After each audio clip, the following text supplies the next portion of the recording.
Hello YouTube, Bane666 here. So if you watched last episode in this series, you would have noticed that I spent a fair amount of time talking about one Mr. Thomas Smith. You know, the guy who had a discussion with Sargon. Do you think there's no need for Black Lives Matter?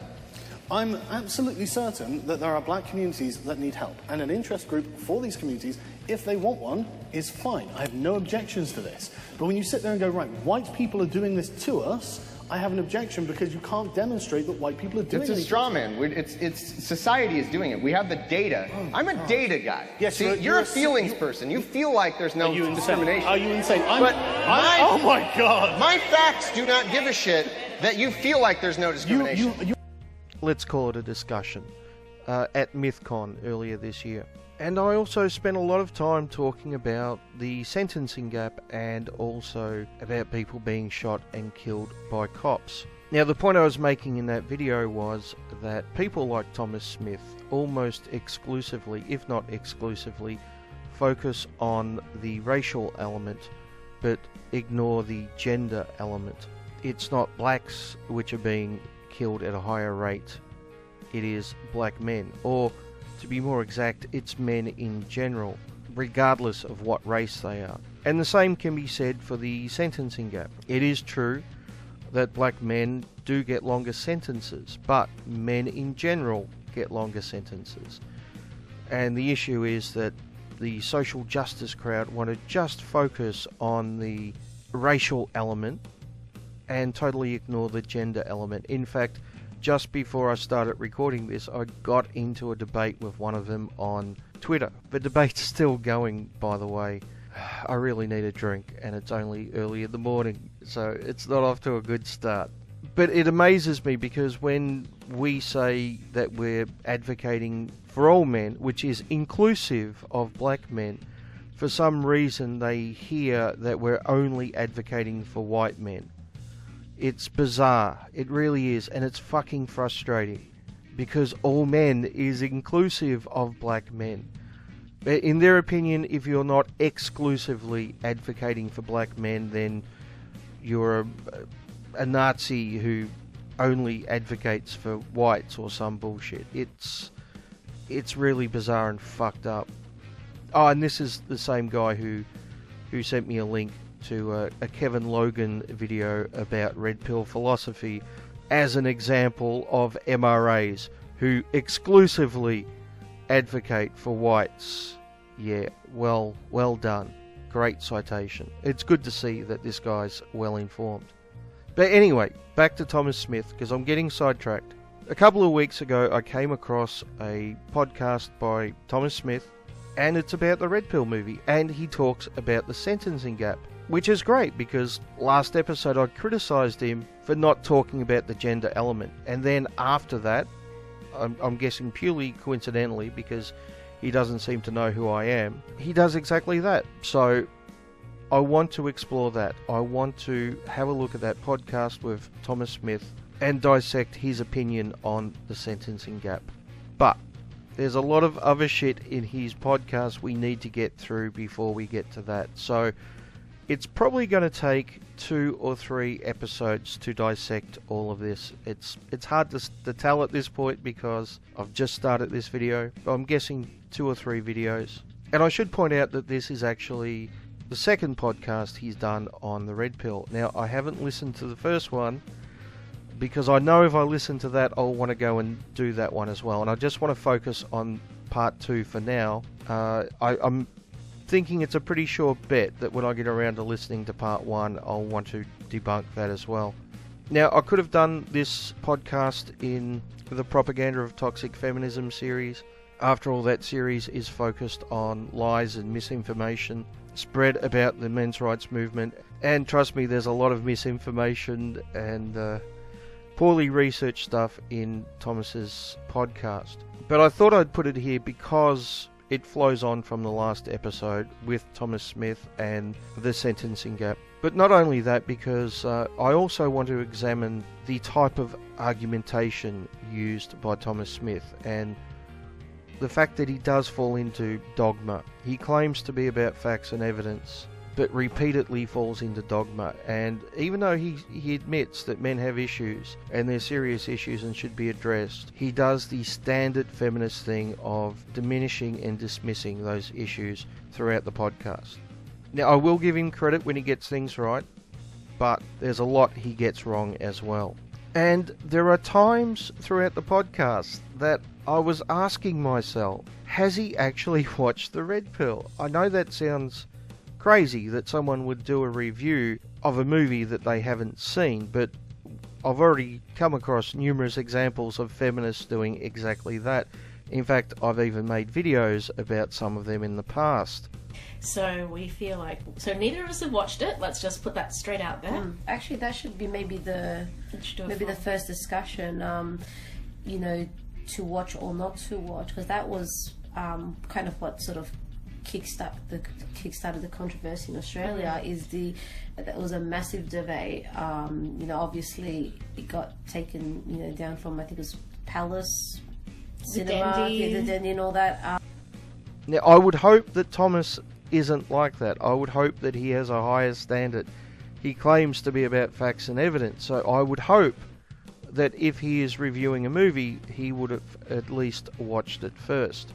But like I said, there are numerous times where I stop and scratch my head and think, how can he be saying that if he's seen the same movie that I've seen? So I don't know. I honestly don't know. I'll let you make up your own mind.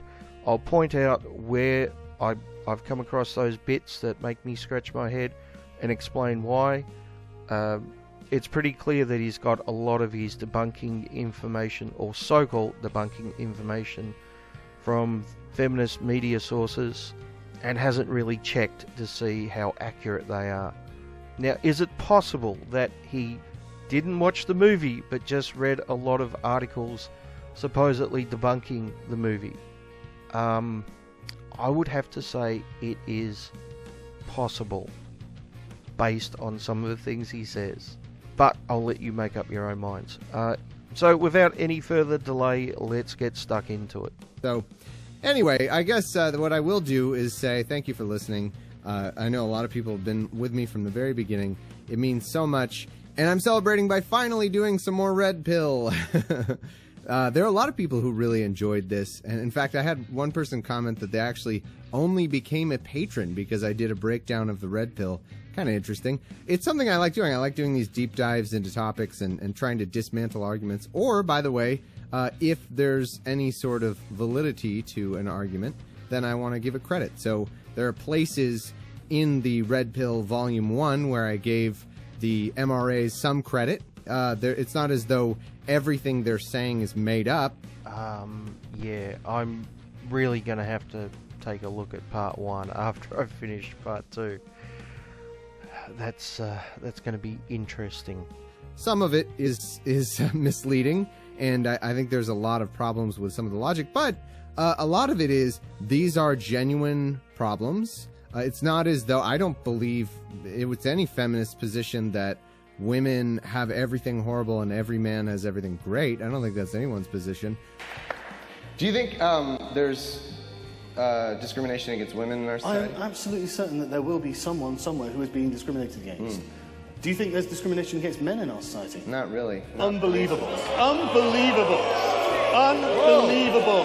How did Listen to all these identity politics people all of a sudden. There are definitely issues that affect men more than women. You don't care. I don't know. So if women are discriminated against this much, men this much, you don't care. I don't care Doesn't because matter. I'm not a social engineer.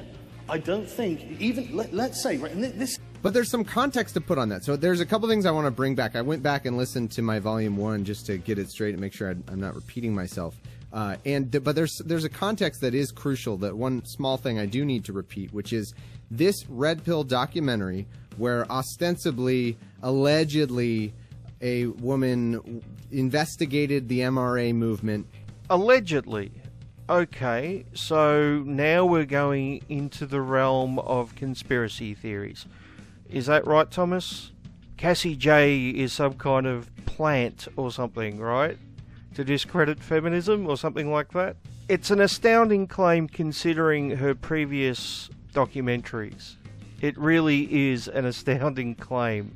and was a feminist. And at the end of the film, spoiler alert again, she says, "I no longer call myself a feminist." And I called bullshit on her funding. It was funded by Milo Yiannopoulos fans and Cernovich fans, just two awful alt-right people. So Poisoning the well, or attempting to poison the well, is a type of informal logical fallacy where irrelevant adverse information about a target is preemptively presented to an audience with the intention of discrediting or ridiculing everything that target person is about to say.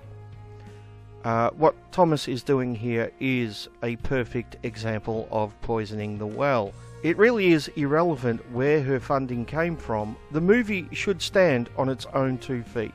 Either the arguments in the movie are legitimate, or they're not. And that's what should be tackled. This whole, she got funding from people we don't like, therefore the movie is bad, argument is absolute bullshit. And it's one I've seen thrown around the internet by various feminist journalists who really have few other arguments to make against the movie.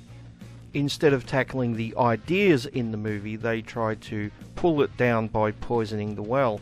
And it seems Thomas here is just repeating those talking points said by other feminist mouthpieces in the media.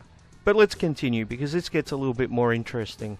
If you want to go back, if you didn't hear that, if you listen to the Red Pill Volume 1, I talked about how the project became funded, and I would speculate that that had some effect on how she perceived it. I made the analogy that if let's say I, as an atheist, if I decided I wanted to make a documentary about Ken Ham or something, and young Earth creationism, and no one would fund it. Like, no one, they're like, Thomas, we don't really care about your views on that. We're not funding your project. And then Ken Ham boosted it or something, and like all his followers donated tens, hundreds of thousands of dollars potentially. And then I was able to make the film because of that. You know, now I might take a very trollish attitude and just totally lay it on him. But I could see someone who respond in a way which is like, well, you know, there are some things to these young Earth arguments. And, you know, I really want to fix up Thomas's analogy, because he doesn't really hit the nail on the head. In fact, I think he just ends up hitting himself in the head repeatedly by the sounds of it. So here's a better version of that analogy. Imagine someone was a creationist and they decided to make a movie about atheists. They wanted to explore the atheist movement and to expose them as being, you know, these narrow-minded people who just don't understand the Bible. And while making this movie, over a number of years, she came in contact with atheists, she had discussions with them, she listened to their points of view, and she eventually changed her mind to such a point where she gave up being a creationist. At which point, the creationist organisations who were originally going to fund the movie decided that they weren't going to fund the movie unless they had final cut, right? In other words, she would have to give up her integrity as a filmmaker to get funding from the original backers. She said, fuck you, and instead crowdfunded. And not surprisingly, atheists came forward and donated some money. Now, that analogy is far, far better than Thomas's sloppy one, which really doesn't make a lot of sense. If you were an atheist and you were given money by creationists to make an anti-creationism movie, why would you make a pro-creationism movie? Because the money is crowdfunded. No one is standing over her, looking over her shoulder. She could have done whatever the fuck she wanted. Even Thomas says that he would probably troll them. And the reason why he says that is because that's what most people would fucking do. But for some reason he decided that, you know, Cassie's not like that. That she bowed to these anonymous people who have anonymously donated money and have absolutely no say over what she does. For some reason she's bowed to them and sold her integrity. Are you fucking serious, Thomas? And the reason why this is so fucking insulting is because Cassie has so much integrity. She was offered money to finish the movie by feminist backers. They wanted the final cut. They wanted the final say what was in the movie.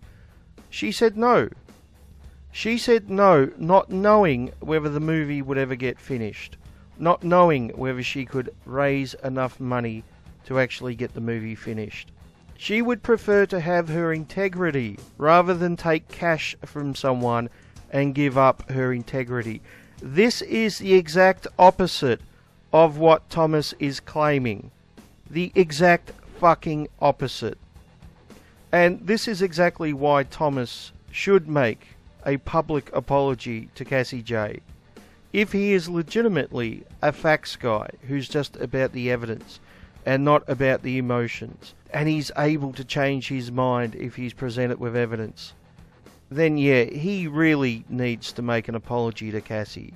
Because it's really scummy to attack someone's integrity in such a way, in an attempt to poison the well and drag them down. Now I'm guessing Thomas is just repeating the lies which have been told continuously, but really that's no excuse.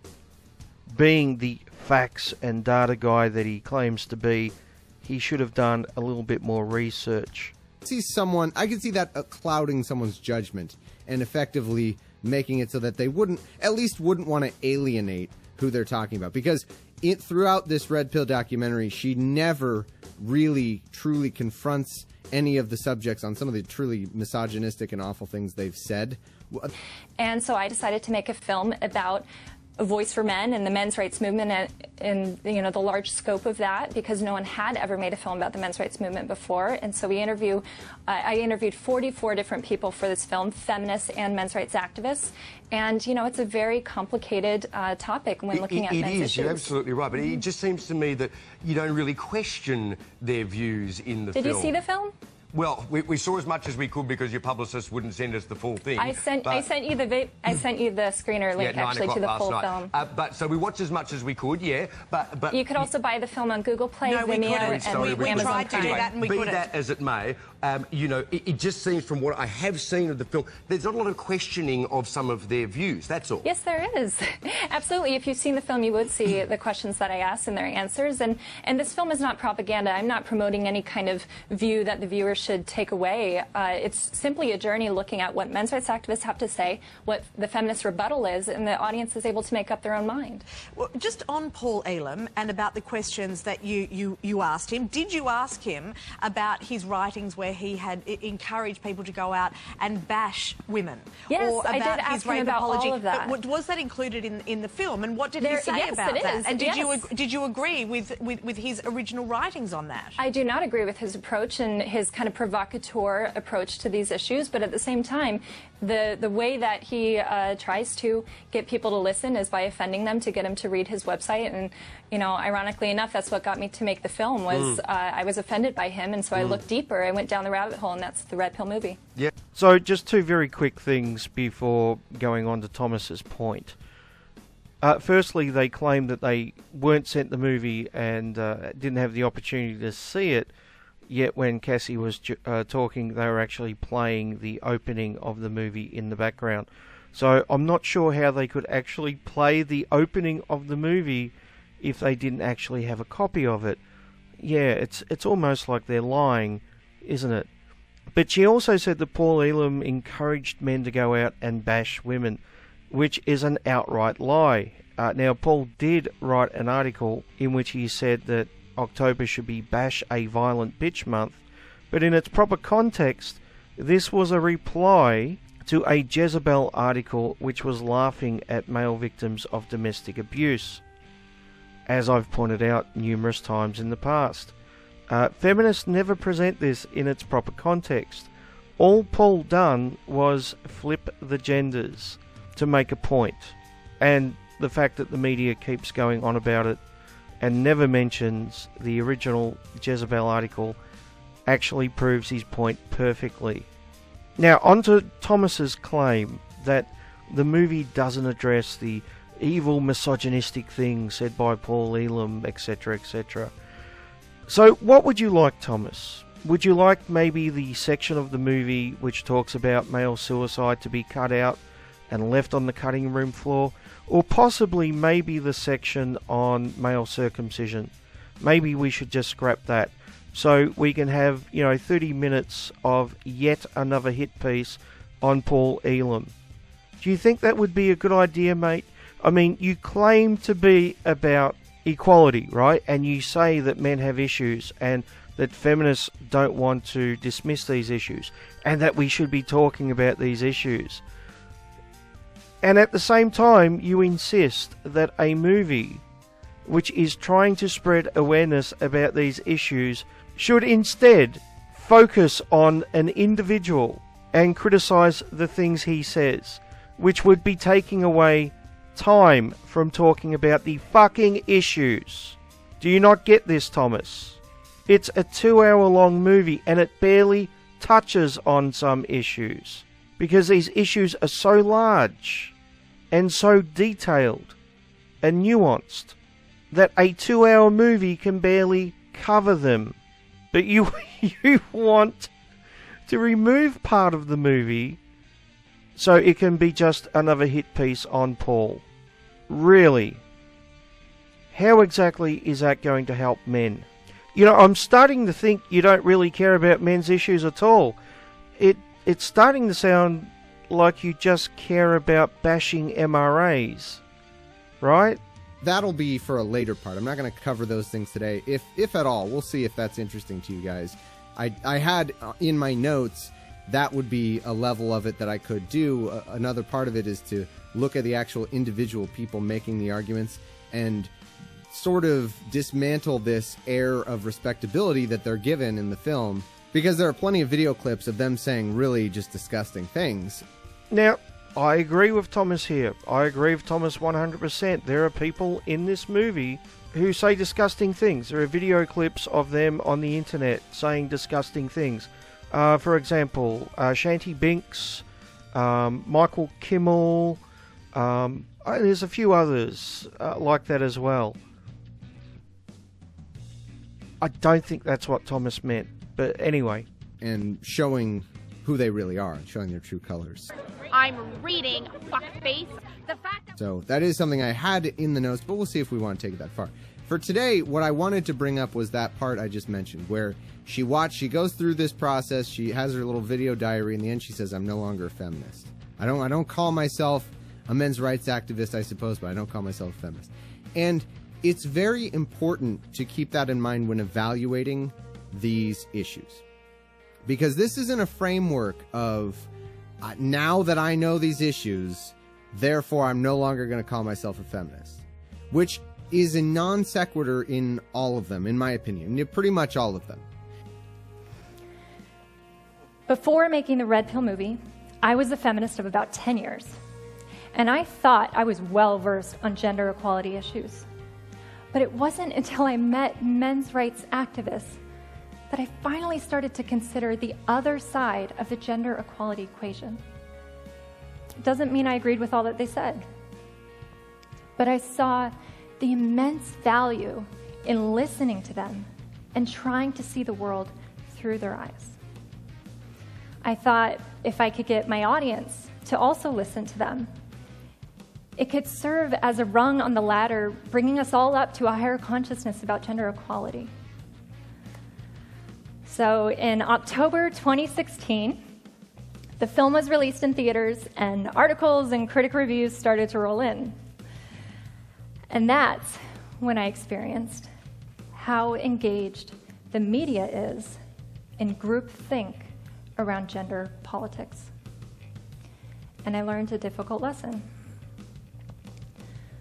When you start to humanize your enemy, you, in turn, may be dehumanized by your community.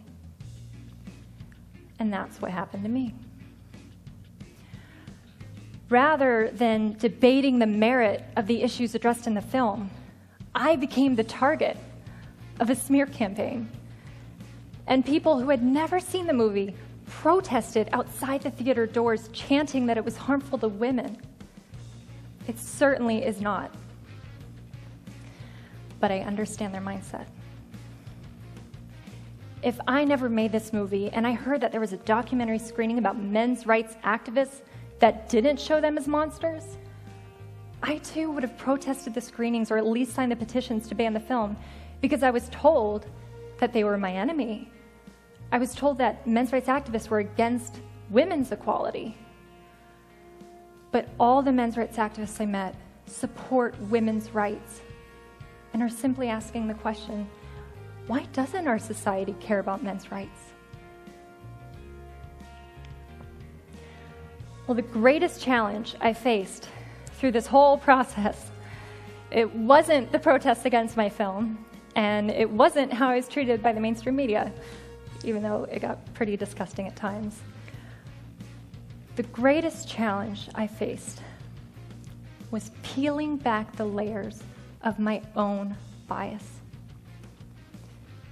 It turns out I did meet my enemy while filming. It was my ego saying that I was right and they were subhuman. It's no secret now that I no longer call myself a feminist, but I must clarify, I am not anti-feminist, and I am not a men's rights activist.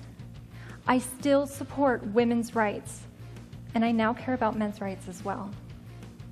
However, I believe if we want to honestly discuss gender equality, we need to invite all voices to the table. Yet this is not what is happening. Men's groups are continually vilified, falsely referred to as hate groups, and their voices are systematically silenced. Do I think either movement has all the answers? No. Men's rights activists are not without flaws, and neither are feminists. But if one group is being silenced, that's a problem for all of us. If I could give advice to anyone in our society at large, we have to stop expecting to be offended, and we have to start truly, openly, and sincerely listening.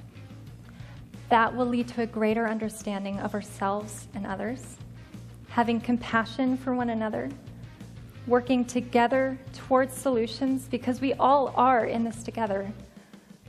And once we do that, we can finally heal from the inside out. It's like if you had a video, let's say I'm a feminist, for example. Let's say I'm a feminist, and then I make a documentary on malaria and how it's killing so many children in some country. And then at the end I say, well, I used to be a feminist, but boy, malaria, it's terrible. It's killing so many people, so I don't even call myself a feminist anymore. You would question that. Hope. Possibly the worst analogy I've ever heard. Seriously, Thomas. Is that the best you can do? Now, obviously, feminism and men's rights are both in the realm of gender politics. So, you know, that's comparing apples to apples, right? But comparing feminism to someone advocating for awareness about malaria, that's comparing apples to oranges. They're two totally different things. Why would someone denounce feminism because they're an advocate for awareness about malaria? So, look, let me do you a favor. Let me fix up your really piss poor analogy and give you a proper one with proper context, right? So we're not comparing apples to oranges, but we're comparing apples to apples. So going along with your analogy, let's imagine that someone is a advocate trying to spread awareness about how harmful malaria is, right? Because in this scenario, there's large parts of the world who just really aren't aware that malaria is all that harmful, and that there are tens of thousands of people dying of it on a regular basis. So it would be important to get that information out there, right? But going along with your analogy, imagine there are a group of people who are advocates spreading awareness of AIDS and how people die from AIDS. And they go around claiming that malaria isn't really a thing at all. it's just, kind of made up. Or, alternatively, that it's really not that important and that AIDS is far, far more important. If women are discriminated against this much, men this much, you don't care. And we should focus exclusively on AIDS. And that the people dying of malaria, well, it's not really that big an issue. It's their fault anyway. And, they're only advocating for awareness about malaria because, they hate women or something. They're not really interested in spreading awareness of malaria. That's crazy. And these AIDS awareness advocates then go around and shut down movies which are trying to get the message out that malaria is dangerous. They protest, they create petitions, they put pressure on cinemas which are showing the movies, and they shut them all down. And they go to talks about malaria and how dangerous malaria can be. And they pull the fucking fire alarm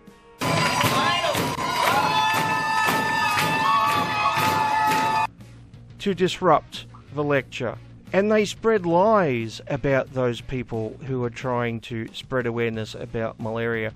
They say that they're Nazis and that they're pedophiles. And they only care about malaria when it affects white people. I can't wait for 700 what about white men questions. Oh, and they also all voted for Trump or something like that. Now, do you think the people who are trying to advocate for awareness about malaria might be a little bit pissed off? Do you think they might have an issue with the narrow-minded, bigoted AIDS awareness advocates? And if the AIDS awareness advocates started to say crazy shit like, well, AIDS is really caused by the Illuminati and, malaria isn't really a real thing because that's just the Illuminati backfiring. Do you think then that maybe the malaria awareness people might try to argue against those arguments and pull them down and dismantle them and dissect them? The feminist worldview and the men's rights worldview are two very, very different worldviews, Thomas. You summed up the feminist worldview perfectly when you talked to Sargon. Do you think there's discrimination against women in our society? I'm absolutely certain that there will be someone somewhere who is being discriminated against. Do you think there's discrimination against men in our society? Not really. Unbelievable. That's not how we see things, though. We see there being issues for both men and women, and society being to blame for both of them. That doesn't fit in with feminism. That doesn't go along with feminist ideology. Hopefully, if your faculties were intact, you would say, well, you could just be a feminist, but also, if you'd rather give your money to charities that try to solve malaria, it's not as though anyone's going to be mad at you at that. So you can kind of do both. And that's an important framework because that's vital. The argument has to be, in order for this documentary and for MRAs and for Cassie Jaye, the filmmaker, for any of that to make sense, it has to be that there are issues that affect men that are either ignored because of feminism or are actively countered by feminists. Like, feminists actively don't care about them and make them worse. When feminism says that they have no part in any of this, I think they're not being honest about it. I don't blame feminism for all of it, but I think they've had a role in it. They've written laws that discriminate against men. They fought to protect those laws, particularly in domestic violence areas. And for many, many years, second wave feminism would go through the statutes and change everything that was gender specific to something gender neutral, unless it was something that benefited women, like the domestic violence laws. They didn't change those. Other types of areas like fathers in prison, there's statutes that specifically give mothers certain benefits that fathers in prison don't have. And I challenged that as well legally, but we didn't win on that one. When I wanted to get a commission on men, like the county has a commission on women, the feminists fought that tooth and nail. When Prop 209 was before the California voters, which was to end affirmative action, every feminist organization opposed it. Every time men's rights groups try to pass joint custody legislation, feminist groups fight them. They fought us on paternity fraud. In Sweden, they tried to create a man tax. In India, the men's rights movement is trying to get the rape laws to include male victims, and the feminist groups apparently are fighting that. I'm not saying all feminists are this way, but I think the ones who are affecting public policy, who have the lobbying power, I think they are. If you just look at their actions, they don't want equality for women. They want special privileges for women and girls. And even though they know in a lot of areas men do not have equality, they are silent. So that has to be part of it. Otherwise, you're just talking apples and oranges. You're just saying, well, okay, yes, there are many feminist issues that are valid, but then also there's some other issues that are valid. To which that's not an interesting documentary. Then you would just do a documentary about malaria, and everyone would say, oh yeah, holy crap, I should be donating to that. Why am I not donating to that? And hold on a second. So is Thomas Smith actually insinuating that the reason Cassie Jaye talks about feminism in The Red Pill is to create a controversy? Really? The really ironic thing about this is I've heard numerous feminists say it's biased because it doesn't speak to feminists.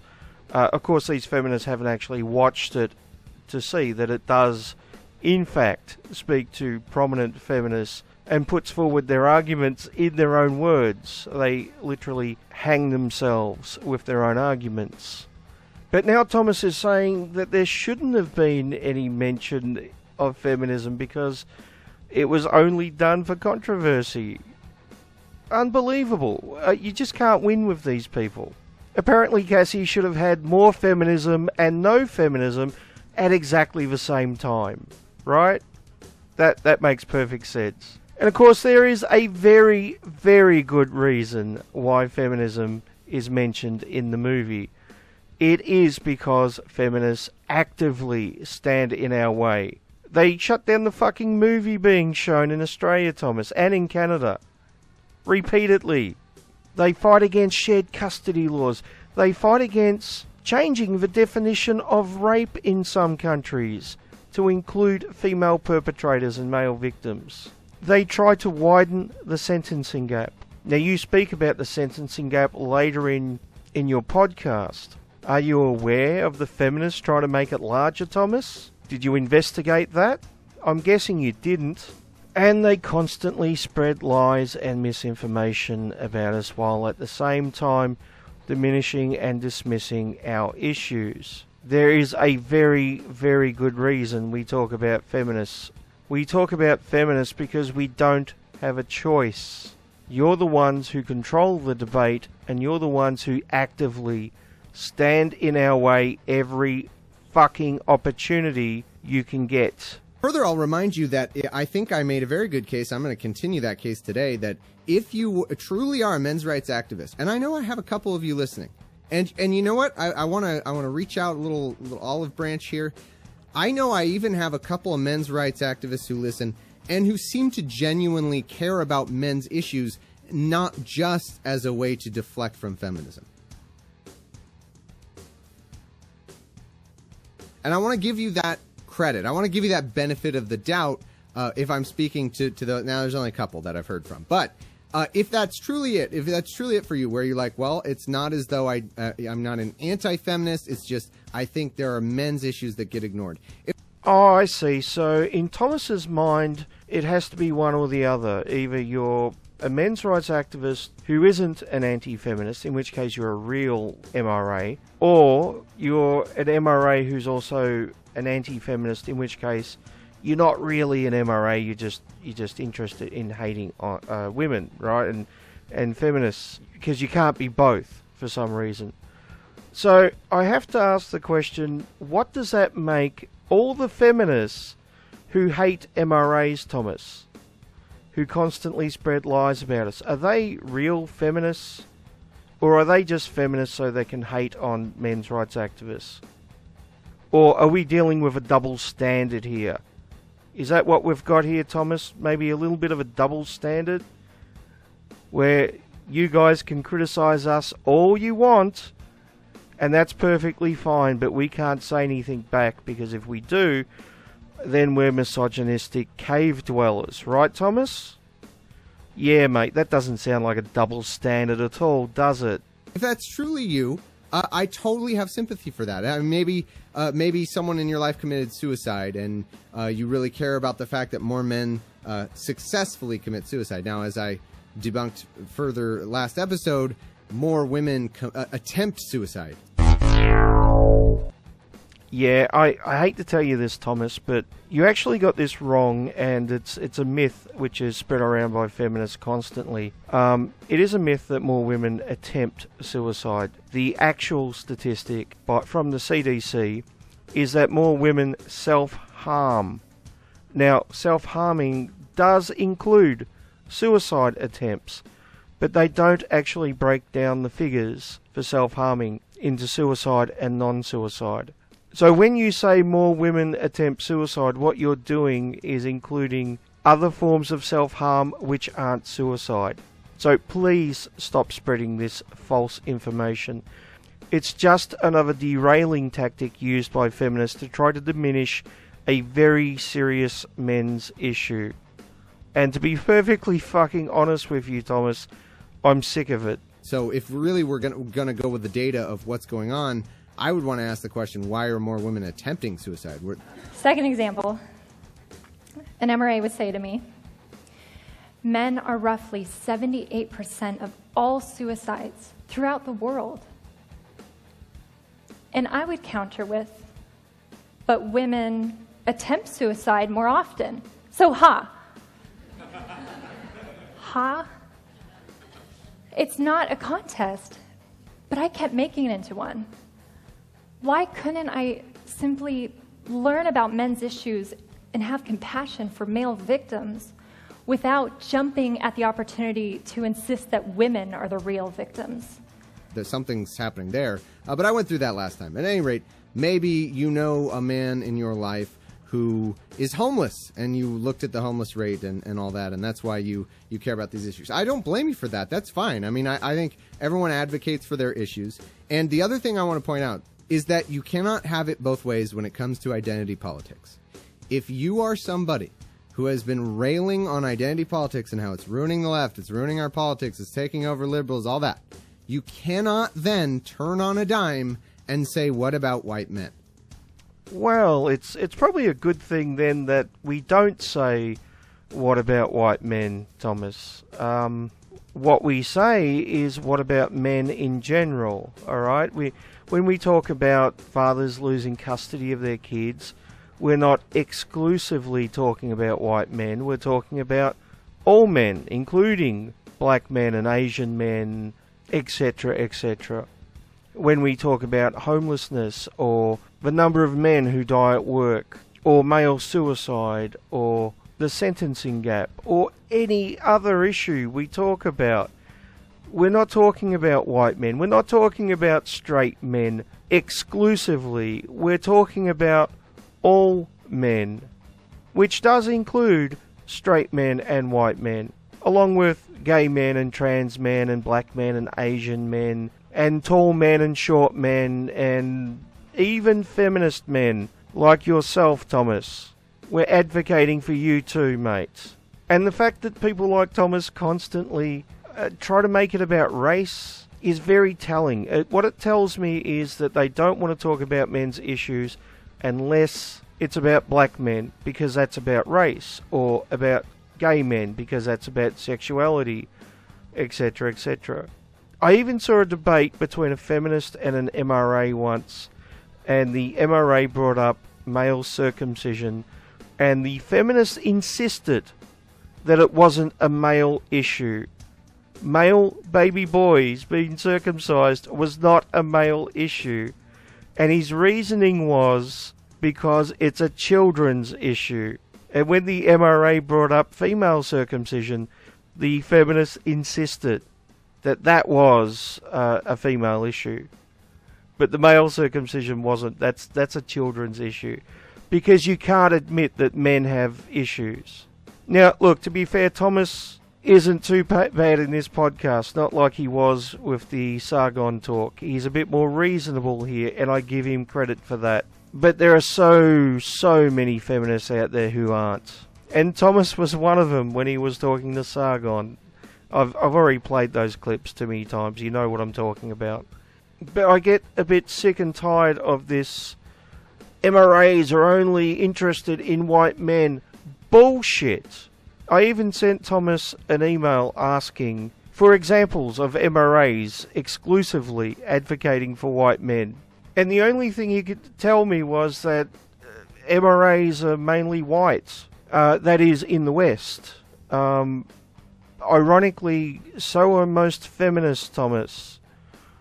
So are most garbage men and hairdressers, because the West is predominantly white.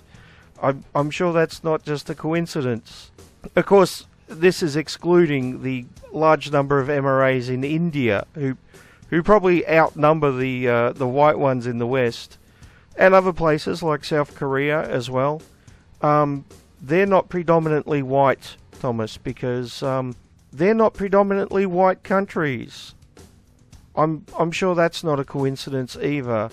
And another example Thomas gave me was the MythCon audience, which is somehow meant to represent MRAs, even though it wasn't an MRA audience. Now, it is true there may have been some MRAs in the audience, but I mean, realistically, there may have been some feminists in the audience too. There may have been some electricians in the audience. So should we say it's a good sample of electricians because there may have been some in the audience? And of course, he then uses the overlap argument. Well, there's a lot of overlap between the people in the audience and MRAs, which of course he doesn't prove that there is. There's a lot of overlap between anti-feminism and atheism too, so I guess that makes Thomas an anti-feminist. Right, Thomas? And there's a lot of overlap between third-wave feminism and TERFs. So I have to ask Thomas, why do you hate trans people so much? Why are you a transphobe, Thomas? Now, we know that you're a transphobe because there's a lot of overlap between third-wave feminism and the TERFs, right? I mean, you all believe in patriarchy and toxic masculinity, so we should just be able to assume that everything they believe you believe too, right? I mean, are you thinking about your arguments, Thomas? It really doesn't sound like it, mate. Anyway, this white male argument comes up numerous times throughout Thomas's podcast. Because then you are engaging in identity politics. Now, you have to be consistent one way or the other. You have to either say, no identity politics whatsoever, I'm totally against that, and which I think will render you pretty useless as a citizen, as an engaged citizen. I think once you get rid, it's my view that you shouldn't do that. What you should do is recognize that virtually all politics is identity politics. And when it comes to things like Black Lives Matter, I think you should recognize, if you are somebody who is one of those anti-identity politics people, you should recognize how many white people like me there are saying, hey, you know what? Black Lives Matter is really important. And I'm not doing so because of my identity. That doesn't benefit me. I'm doing so because I think the data shows that there's a serious need for reform in a lot of areas related to Black Lives Matter. So you have to be... Okay, the issue is the fact that they're focusing on race and ignoring gender. It is overwhelmingly black males, Thomas. In fact, it is overwhelmingly males of any race, which are being put in jail at higher numbers and being shot and killed by cops. Not just black males, but white males and Asian males and Hispanic males as well. But for some reason, gender is ignored and only race is focused on. That's the issue that people have with identity politics. The fact that it's so selective and it focuses on some issues while ignoring others, based on some groups being approved and others not being approved. Consistent in that. And one thing that was just so horribly ironic and terrible about this Mythicist Milwaukee crowd was there was a point in that conversation where they did turn on that dime. Okay, Thomas, if you're going to do a talk, a podcast about the men's rights movement, don't use the Mythicist Milwaukee audience as your sample, okay? It's just being fucking dishonest. It really is. They rail against identity politics, and then when the question was, do you... I can't remember if I asked them or if Sargon asked them. I don't remember, but I think I asked, who do you think has it worse, men or women? And they clearly all said, I said I think women have it worse, and they booed. Like, they were outraged that I would have even suggest that women have it worse than men or... Look, I apologise. I have to show the clip again. I know I've played it a lot in this video, but I really have to for context. Luckily, it's only a short clip. Here we go. If women are discriminated against this much, men this much, you don't care. I don't care because I'm not. So the reason why people booed you, Thomas, is because you diminished men's issues to the point where they almost fucking don't exist. You clearly presented the idea that only women's issues count and men's issues are so insignificant that we dare not even talk about them. Do you think there's discrimination against men in our society? Not really. Unbelievable. Unbelievable. That's why people booed Thomas. That's because you were acting like a bigot, an ignorant bigot. I don't know if it was black men worse than white, whatever it was. You can't do both. You can't say, no, we can't. Everyone's an individual. We have to think of only individuals. We can't look at groups that people are in, and also white men have it worse. You can't do both those things, and a lot of this side does that. So now this is Thomas demonstrating what I like to call the great other. Basically, there's people who agree with Thomas, and then there's everyone else who's part of the great other. And although the great other is made up of numerous different groups with different beliefs, what people like Thomas like to do is to take... They pick and choose, basically. They'll take a belief system from this particular group and they'll just transfer it across to another group. It doesn't matter if that other group actually doesn't believe it, because they're the great other. So they're all the same, right? Because they don't believe what Thomas believes. Now, it never crosses Thomas's mind that maybe the MythCon audience isn't a good sample of men's rights activists because they're not fucking men's rights activists. And maybe they don't believe all the same things that MRAs do. It's also interesting to know that Thomas is demonstrating the mirror effect here. Now, the mirror effect is when a feminist like Thomas projects the opposite of their beliefs onto their opponent. So Thomas believes that black men have it worse, and therefore he projects onto us the notion that white men have it worse. If you don't agree with Thomas, therefore you must believe the exact opposite of what Thomas believes, which is just idiotic. Unfortunately, this is the type of thing I see constantly from feminists. It's very black and white thinking. Either you believe what I believe or you believe the exact opposite. It deletes all nuance. It deletes the notion that maybe it's not black men have it worse or white men have it worse, but instead, possibly there are things which affect all men, and we should talk about those issues, regardless of race. And maybe there are things which affect black men more, which we should talk about because it affects them more. But we shouldn't talk about black men exclusively, or gay men exclusively, or trans men exclusively, when there are issues that affect all men, regardless of race or sexuality. Unfortunately, I doubt Thomas will ever understand this. That's a crucial bit of background when it comes to framing these issues. Is A, are they really diametrically opposed, or are we just talking, malaria versus AIDS or something? Two things that we should both care about.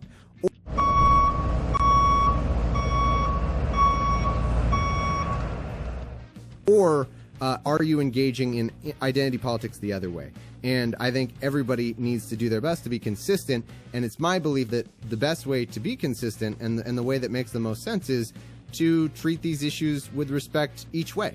Do you think there's discrimination against men in our society? Not really. Unbelievable. So I speculated at the start of this video that maybe Thomas hasn't seen the red pill. Now I said this is a possibility because there are a couple of things he says which made me stop and scratch my head. We're about to look at them next. Unfortunately, I've run out of time in this video.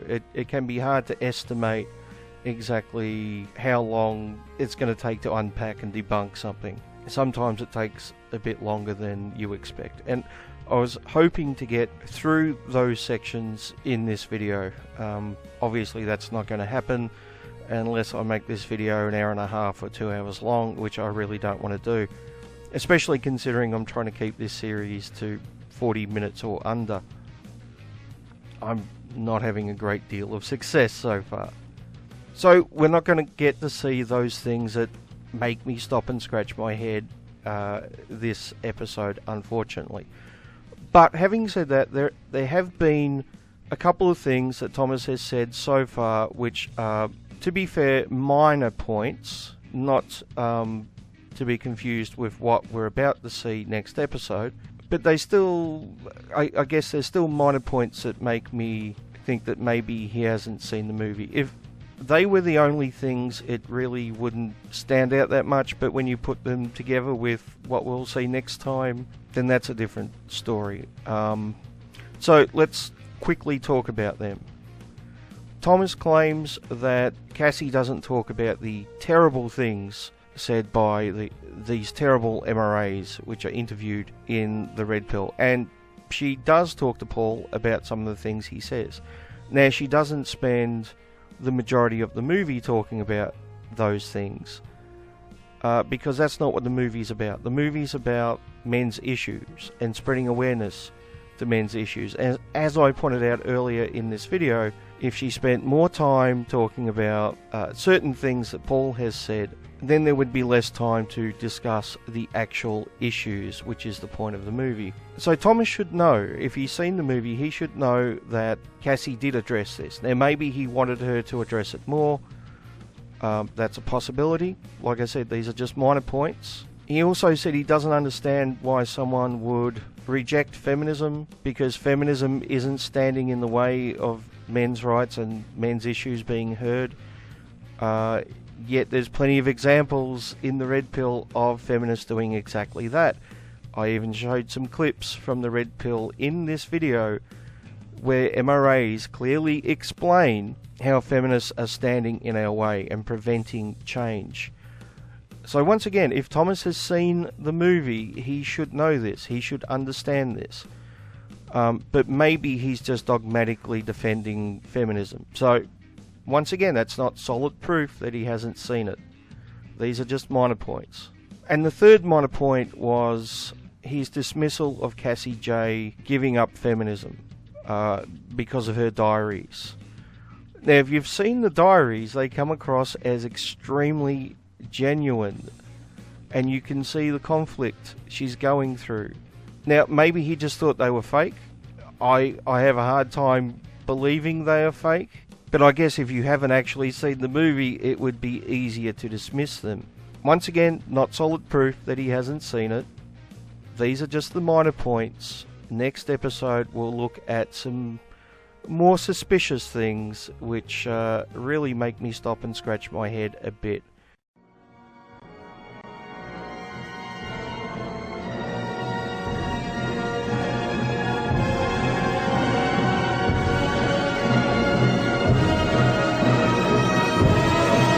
Thanks, Australian skull in a Kool-Aid jug. I'm drunken New Zealander in a shitty Honda Fit. Was the internet always this weird? Yeah, I guess it was. Anyway, yes, men's rights advocates stand up for men.